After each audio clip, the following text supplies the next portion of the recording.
which farmers were contracted to raise wheat and oats and brought them to the mill for processing and marketing on a bioregional basis.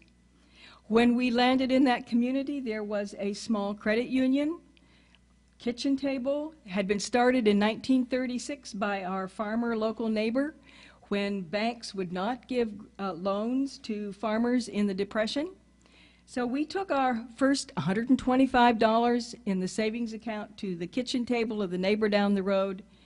Keith went on the board for 25 years and began the process of moving to town and becoming established as a member-owned credit union with assets now well over millions. It is just wonderful to see that kind of operation in the community. Another successful endeavor in that community was a tract of forest land that a group of people took and developed into a resource-based center. And they do all kinds of activities, from straw bale housing, organic gardens, all the materials you can make out of a forest. They have a shiitake mushroom operation. They bring in interns. They conduct workshops, seminars. It has been very informative, very much in learning mode for this community. One of the reasons that we wanted to do this kind of lifestyle was so that our sons could learn in an atmosphere of integrative life learning. They learned how to work, they learned responsibility, they learned the ethics and moralities of life, they learned skills, they learned at the market how to sell product, what it was necessary to do to get that product ready for market, how to make change, etc., etc. When they went to school, we didn't assume that the school was going to provide all their education. We assumed that we would provide basic framework for their education and continue their life learning outside the school walls. I was reminded of that while we were living in Philadelphia, attending Central Philadelphia Monthly Meeting. Friends Select School was about 2 blocks away from our meeting house. And part of their curriculum is that the students walk that 2 blocks once a week and hold an hour meeting for worship every Wednesday. During the 10 years that we were in Philadelphia, there were numerous times we heard people come back and stand and introduce themselves as visitors, saying, "I went to Friends Select X number of years ago. I graduated from Friends Select X number of years ago." I recall that deep center that I discovered during that worship time, and I want to get in touch with that again. And that's what we wanted for our children, was a fundamental framework out of which they could go forth and make a life for themselves and continue that educational learning. And I would challenge you here at Olney.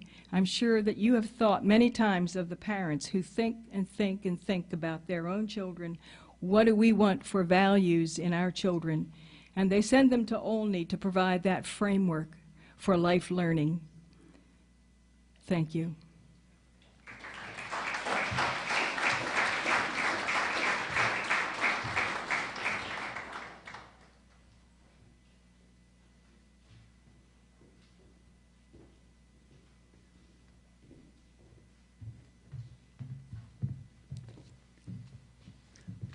The next 2 speakers are, well, one of the speakers is Leslie Schaller, who is the Director of Programs at the Appalachian Center of Economic Networks.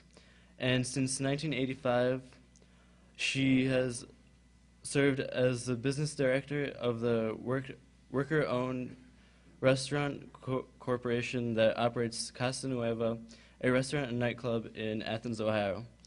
Her business management skills can help guide Olney into the right economic direction. The second speaker is Erik Hansen, ex-dean of Sterling College with 10 years of experience in collaboration with the prestigious university work programs. He became a leader in his expertise through the joining of the National Work Colleges Consortium. He values global experience and has been behind developing sustainable systems in rural areas, many of them with his students. Now he claims that he is more than ready to retire after such a great history of leadership and success, but he is still as busy as ever.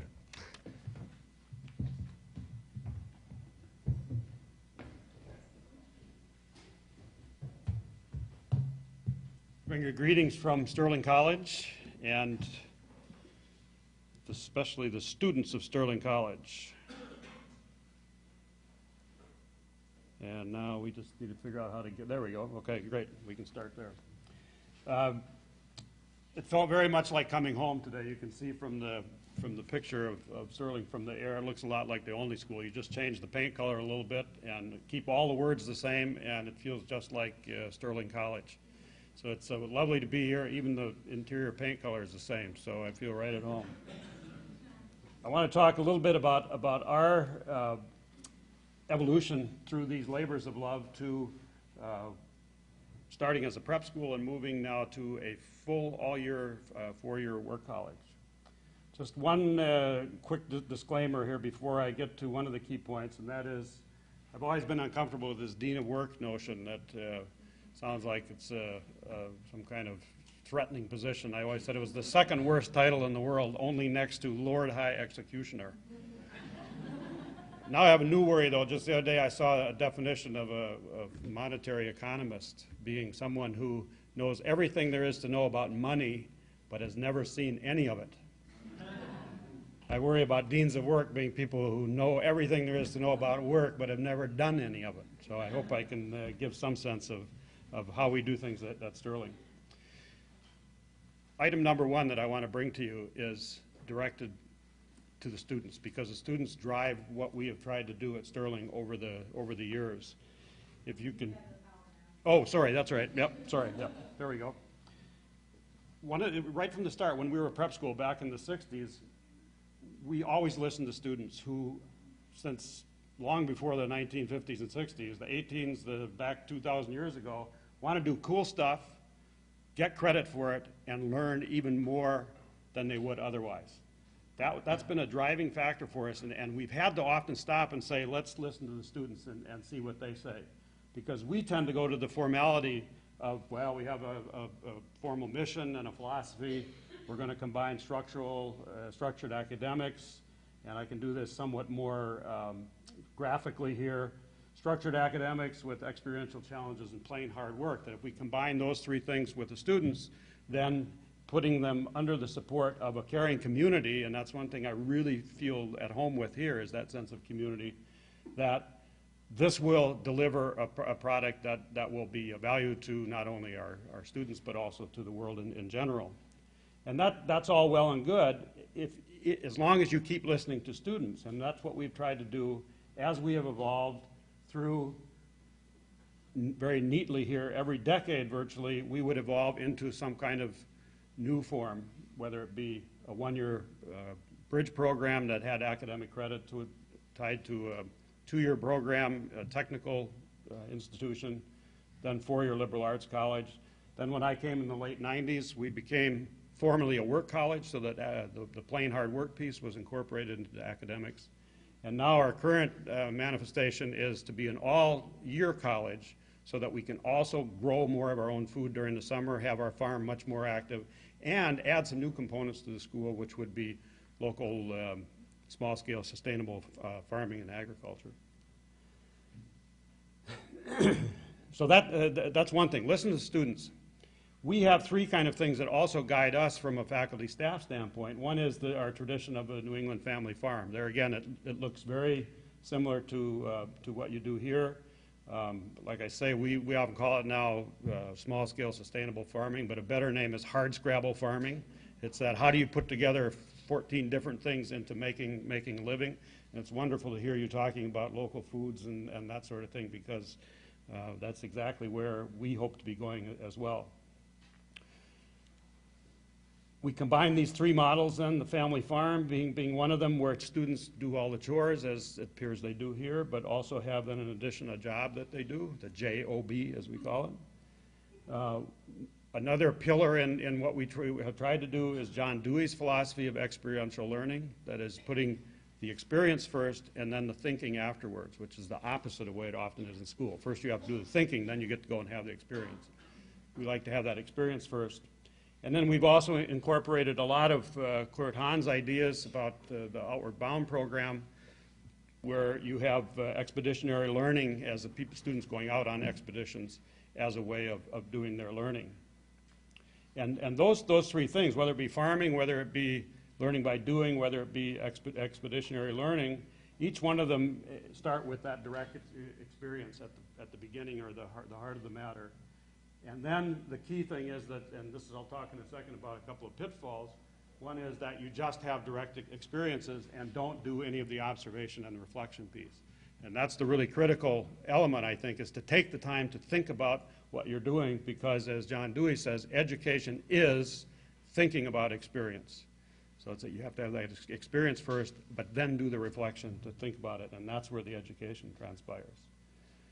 It's not preparation for life, even though we called ourselves a prep school just like you do, but it's life that we live right now, because we always are in the time that we live and not some other time. And that can be dealing with modern issues like sustainability, like energy issues, which is just a critical piece. And maybe on the panel we'll talk more about that sort of thing. Just a couple of quick things, because this leads to my first pitfall. Some of the Outward Bound model pieces that group an individual challenge by choice. The Outward Bound model, to seek, to strive, and not to yield, a line from Tennyson, I believe, and service of the community are three pillars we try to incorporate in what we do. But that starts to lead to pitfalls. One is ignoring limits, that you seek to strive and not to yield, and you just never yield. You just keep going, and before you know it, you're extended over your limits. And I'm speaking somewhat metaphorically here, too, in terms of changing. So a possible alternative might be to seek to strive and to know when to yield, that there are times when you have to say, this is enough, we're going to turn around. We don't have to go up to that summit. We can go back to our base camp, or we can go back to a planning stage and do that. Another risk that really does crop up when you start doing experiential education is the whole risk issue, and not only risk in terms of physical danger, but also emotional danger. As Dewey says, experience arouses emotion, and that means that people get involved, they get invested, and people can get hurt that way emotionally. So not only is it a physical hurt that we have to be careful from. This is from a trip that I did to Iceland this summer, where all of a sudden I realized I've got kids right out on the edge of a cliff that I had not anticipated. And so just as soon as you start doing that, you better be thinking ahead and be prepared for how to react. Don't ignore the real world, and I admire your commitment to diversity and to both gender and international racial diversity. We've got to keep doing that, because if we don't work together, as someone said earlier, then we're not going to go far. Don't forget also that education is both that thinking and the experience piece, that take the time to talk and reflect and to plan ahead then to the next step. Lastly, be careful, though, that you have some idea where you're going, that you don't follow that old adage of if you don't know where you're going, all roads will get you there, that you might end up in a situation like this, trying to build something in the wrong place or the wrong situation. This was actually an exhibit in a art park in Sweden, where they were looking at climate issues and representative of what we're facing here. Just remember, though, a school is not these buildings that are painted either yellow or brown or whatever they are. It's you, it's people, and as one of our recent presidents said, education is about how we treat each other. And that's the piece that I'd like to leave you with, to come back to the students. So no matter what you're doing in terms of academic study, majors, you're working together. It's how you're treating each other, how you are in the canoe together, how you're interacting with your teachers, how you're interacting with your peers.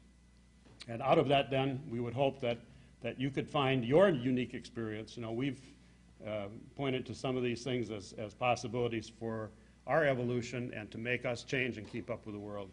And I encourage you to keep your eye on that experience. So thank you very much, and I'll turn it over to Leslie.